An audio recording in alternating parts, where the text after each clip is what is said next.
Welcome students, हम triangles chapter कर रहे हैं। आज हम एक्सरसाइज 6.3 करेंगे और ये एक्सरसाइज बेस्ड है सिमिलर ट्राइंगल्स पर। तो सबसे पहले हम देखेंगे क्राइटेरिया क्या होता है सिमिलर ट्राइंगल्स के लिए। Criteria for similarity of triangles, ये हमारे पास 4 क्राइटेरिया है।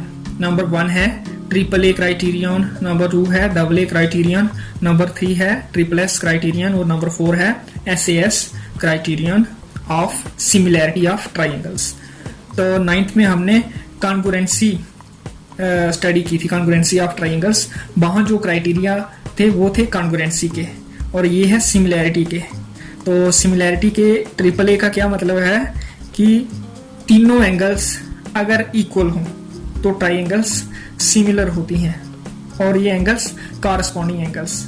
और दूसरा है डबल ए क्राइटेरियन, जहाँ दो ट्राइंगल्स में अगर दो एंगल्स उनके इक्वल हों तब भी वो सिमिलर हो जाती हैं, क्योंकि अगर दो इक्वल होंगे तो थर्ड ऑटोमेटिकली इक्वल हो जाएगा, क्योंकि sum of 3 angles of triangles is 180। अगर दो उनके बराबर हैं तो तीसरा अपने आप फिर बराबर हो जाता है। इसलिए दो एंगल्स कॉरस्पॉन्डिंग अगर इक्वल हो जाएं दो ट्राइंगल्स में तो वो सिमिलर हो जाती हैं। फिर तीसरा है ट्रिपल एस क्राइटेरियन। तो लास्ट ईयर जो हमने स्टडी किया था कॉन्ग्रुएंसी, वहां ट्रिपल एस का मतलब होता था कि तीनों साइड्स इक्वल। सिमिलैरिटी का जो क्राइटेरियन है जहां ट्रिपल एस का मतलब है तीनों sides proportional, corresponding sides proportional. Triple S मतलब corresponding sides all the 3। SSS मतलब 3 साइड्स जो कॉरस्पॉन्डिंग है वो प्रोपोर्शनल होनी चाहिए। कॉरस्पॉन्डिंग साइड्स कौन सी होती हैं, जैसे जहां AB के कॉरस्पॉन्डिंग PQ है, AC के कॉरस्पॉन्डिंग PR और QR के कॉरस्पॉन्डिंग VC। तो ये प्रोपोर्शनल कब कहेंगे इनको हम, जब इनकी रेशो बराबर होगी।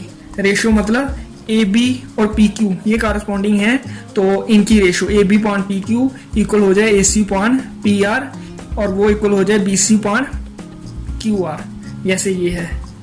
तो ये 3 रेशोस बराबर आ गई, हम बोलते हैं कॉरस्पॉन्डिंग साइड्स आर प्रोपोर्शनल। अगर ये रेशो बराबर हो, रेशो को प्रोपोर्शन भी बोलते हैं। ये प्रोपोर्शन इक्वल आ गई, तीनों प्रोपोर्शन, तो इसका मतलब है ये कॉरस्पॉन्डिंग साइड्स प्रोपोर्शनल हो गई। तो फिर 4th जो क्राइटेरियन है वो है SAS, मतलब यहाँ एक एंगल इक्वल होना चाहिए और फिर 2 साइड्स, और वो साइड्स कौन सी होनी चाहिए, जिन साइड्स के बीच में एंगल है उन साइड्स की रेशो बराबर होनी चाहिए। जैसे ये है SAS क्राइटेरियन। तो जहां 3 पॉसिबिलिटीज हो जाती हैं। पहली पॉसिबिलिटी है अगर एंगल A और एंगल P बराबर आ जाए, तो फिर एंगल A है AB और AC के बीच और एंगल P है PQ और PR के बीच। तो जहां अगर एंगल A और एंगल P इक्वल हो जाए और AB पॉन PQ इक्वल हो जाए AC पॉन PR के, तो ये ट्राइंगल सिमिलर होंगी बाई SAS रूल। अगर एंगल B है तब ये AB और BC के बीच में है और B के कॉरस्पॉन्डिंग Q है PQ और QR के बीच में। V इक्वल टू Q हो जाए और AB upon PQ equal to BC upon QR हो जाए अगर, तो ये बाई SAS रूल सिमिलर हो जाती हैं। और फिर यो तीसरा जहां केस बनता है वो है अगर C और R इक्वल हो जाए और फिर C किसके बीच में है, VC और CA के बीच में, और R है QR और RP के बीच में।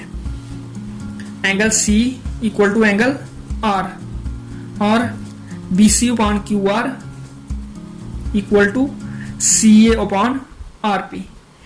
तो ये है SAS क्राइटेरियन। इसमें 3 केस हो सकते हैं और ट्रिपल एस में ये कॉरस्पॉन्डिंग साइड्स की रेशो, ये 3 रेशोस इक्वल होनी चाहिए। डबल ए में जैसे V और Q अगर इक्वल हो जाए, C और R इक्वल हो जाए, तो फिर ये A और P अपने आप इक्वल हो जाएगा। जैसे फॉर एग्जांपल अगर ये 80 है V और Q भी 80 है और ये C अगर 50 है तो R भी 50 है, 80 प्लस 50 130, फिर ये A अपने आप 50 बचेगा क्योंकि टोटल सम 180 है, तो जहां भी P अपने आप 50 बचेगा। तो ये अपने आप इक्वल हो जाते हैं, जब 2 इक्वल हों तो थर्ड अपने आप इक्वल हो जाता है।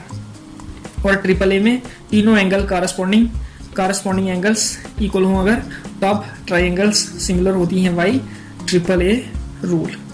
तो इस तरह से ये समझना है पहले क्राइटेरिया को अच्छे से। जब ये समझ आ जाए तो फिर हम एक्सरसाइज करेंगे, फिर और समझ आएगी। तो एक्सरसाइज करते हैं। पहला क्वेश्चन है state which pairs of triangles in figure 6.34 are similar, write the similarity criterion used by you and also write the pairs in the symbolic form. तो इस क्वेश्चन में हमें पेयर्स मिले हैं ट्राइंगल्स के। हमें क्या करना है, सबसे पहले बताना है कि क्या ये जो पेयर हमें मिला है ये सिमिलर है या नहीं। अगर सिमिलर है तो फिर क्राइटेरिया लिखना है कि कौन से क्राइटेरियन से ये सिमिलर हुआ, बाई ट्रिपल एस हुआ या ट्रिपल ए या डबल ए या SAS। तो चार में से जो भी क्राइटेरिया बनेगा वो लिखना है और उसके बाद सिंबॉलिक फॉर्म में लिखना है इन ट्राइंगल्स को। तो वो भी हम जब लिखेंगे आपको पता चलेगा कैसे लिखना है। तो जैसे पहला पार्ट है ABC ट्राइंगल और PQR। यहाँ गिवन है एंगल A 60 और PB 60, angle B 80, angle QB 80 और एंगल C 40 डिग्री और एंगल R भी 40 डिग्री। तो हम यहाँ देख पा रहे हैं कि तीनों एंगल्स कॉरस्पॉन्डिंग एंगल्स जो हैं वो इक्वल हैं, इसलिए ये सिमिलर ट्राइंगल्स हैं। यस आ गया। उसके बाद क्राइटेरियन क्या आएगा, ट्रिपल ए क्राइटेरियन भी लिख सकते हैं। जब हम सिंपली ट्रिपल ए लिख सकते हैं। फिर सिंबॉलिक फॉर्म में लिखना है इन ट्राइंगल्स को। सिंबॉलिक फॉर्म में बड़ा ध्यान रखना होता है। जैसे अगर मैंने लिख लिया ट्राइंगल ABC, पहली ट्राइंगल हम किसी भी ऑर्डर में लिख सकते हैं। ये सिमिलर है, सिमिलर का निशान होता है ऐसे कॉन्ग्रुएंसी का, पहले इक्वल टू डाल के फिर ये टेरा 2 लिखना होता है। तो ट्राइंगल ABC सिमिलर है, अब देख के लिखना होता है। ऐसे मैं QRP या PRQ या PQR, ये 3 ऑर्डर हो सकते हैं। तो एक ही लिखना पड़ेगा देख के। जैसे A के कॉरस्पॉन्डिंग क्या है, P है, तो पहले P लिखना है यहाँ। ना हम Q लिख सकते हैं पहले, ना R। फिर 80 डिग्री यहाँ है B पर, तो B लिखा है, तो यहाँ देखना है 80 डिग्री Q पर, तो Q आएगा। और फिर लास्ट वाला ये C के कॉरस्पॉन्डिंग R पॉइंट है। तो इस तरह से ये ट्राइंगल ABC सिमिलर बनेगी ट्राइंगल PQR के। अगर हमने यहाँ लिख दिया QRP वो गलत हो जाता है। तो कॉरस्पॉन्डिंग एंगल्स देख के ही हम ये लिख सकते हैं।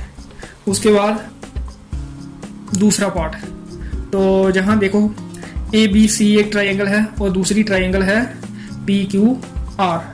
तो जहाँ साइड्स दी गई हैं, एंगल का कुछ नहीं दिया है, साइड देखना है हमने। ये 2 है, ये 2.5 और ये 3, और यहाँ 4 और यहाँ 5 और यहाँ 6। तो हम देख सकते हैं ये डबल है। तो AB अपॉन QR कितना आ जाएगा, 2.4, दैट इज 1/2। फिर BC अपॉन RP ये भी डबल है, तो ये 1/2 आ जाएगा दोबारा। और फिर CA अपॉन PQ 3.6 अगेन 1/2। तो मतलब ये तीनों रेशोज सेम आएंगी। तो मतलब ये कॉरस्पॉन्डिंग साइड्स प्रोपोर्शनल हैं। तो ट्रिपल S रूल से ये सिमिलर हैं, ट्रिपल S क्राइटेरियन।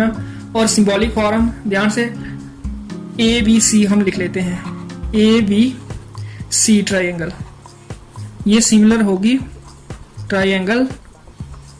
अब AB हमने पहले लिखा है AB, और यहां देखना है QR या RQ भी लिख सकते हैं। फिर देखना है AB के बाद हमने BC लिखा है, तो 2.5 है, तो AB के बाद ये 5 आना चाहिए, 6 नहीं। अगर हम RQ लिख दें फिर गलत हो जाएगा। AB के कॉरस्पॉन्डिंग QR लिखना पड़ेगा, QR, फिर तीसरा लेटर P ही है। फिर चेक कर लेना है कि क्या ये ऑर्डर ठीक है। AB और यहाँ QR ठीक है, 2 के कॉरस्पॉन्डिंग 4 है। फिर VC दूसरा और तीसरा लेटर, ये 2.5 है, और यहाँ दूसरा और तीसरा लेटर RP, तो RP 5 ही है। और फिर CA और यहाँ PQ, तो ये 6। तो इस तरह से ये ऑर्डर हमने ध्यान में रखना है, इस तरह से सिंबॉलिक फॉर्म में इसको लिखना है। उसके बाद ये जो तीसरा पार्ट है MLP और दूसरी ट्राइंगल है EDF, जहाँ DEF और यहाँ LMP।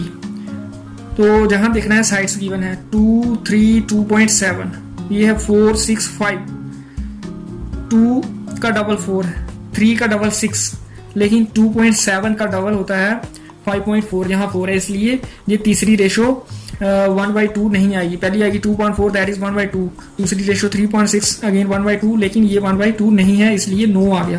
ये कॉरस्पॉन्डिंग साइड्स प्रोपोर्शनल नहीं है। तो अगर ये नो आ गया फिर क्राइटेरियन और सिंबॉलिक फॉर्म नहीं आएगी। उसके बाद फोर्थ पार्ट में है MNL और PQR ट्राइंगल। तो जहाँ क्या है, एक एंगल है 70 डिग्री और दो साइड्स गिवन है 2.5 एंड 5, और यहाँ भी एंगल 70 डिग्री, मतलब एंगल सेम हो गया एक। फिर रेशो देखनी है जो जिन साइड्स के बीच में ये गिवन एंगल है, PQ और QR के बीच में है, यहाँ NM और ML के बीच में है, और ये 2.5 है और 5, तो ये 5 और 10, 2.5 का डबल 5 और 5 का डबल 10, तो मतलब जिन साइड्स के बीच में जो एंगल है उनकी रेशो सेम है। तो बाई SAS क्राइटेरियन ये सिमिलर हो जाएंगी ट्राइंगल्स, क्योंकि 2.5/5 1/2 आ जाएगा, और दूसरी ratio 5.10 that will come to be 1/2 as well. तो इस तरह से बाई ट्रिपलेस क्राइटेरियन ये ट्राइंगल्स सिमिलर हो जाएंगी। उसके बाद सिंबॉलिक फॉर्म लिखनी है। सिंबॉलिक फॉर्म हम ऐसे लिखते हैं, NM लिखते हैं पहले, NML। पहली ट्राइंगल किसी भी आर्डर में हम लिख सकते हैं बगैर देखे। फिर ये सिमिलर का निशान डालना है। दूसरी ट्राइंगल का आर्डर ध्यान से लिखना है। NM है 2.5, तो जहां इसके कॉरस्पॉन्डिंग है 5 वाली, तो QP या PQ, तो ये हमने ध्यान में रखना है कि QP लिखना है या PQ। अगर हम QP लिखें उसके बाद PR, तो जहां ML ये थी, ML 5 है, तो जहां फिर ये आती है, इसलिए हमें क्या लिखना पड़ेगा, पहले NM के कॉरस्पॉन्डिंग PQ लिखना पड़ेगा, PQ, और फिर ML के कॉरस्पॉन्डिंग QR आएगा। तो अब हम देख सकते हैं NM 2.5 है और यहाँ PQ 5 है, और फिर ML ये 5 है और यहाँ QR 10, तो ये ठीक हुआ। अगर हम QPR लिख देते फिर वो गलत हो जाना था, क्योंकि QPR लिखते ये तो 5 है 2.5 के कॉरस्पॉन्डिंग, लेकिन फिर PR, तो जहाँ PR का नहीं पता है और जहाँ ये 5 वाली है, तो इसलिए PR ML के कॉरस्पॉन्डिंग नहीं है, PR के कॉरस्पॉन्डिंग ये है NL। तो इस तरह से ये आर्डर आएगा। उसके बाद फिफ्थ पार्ट ये नहीं है, क्योंकि एंगल 80 डिग्री ठीक है।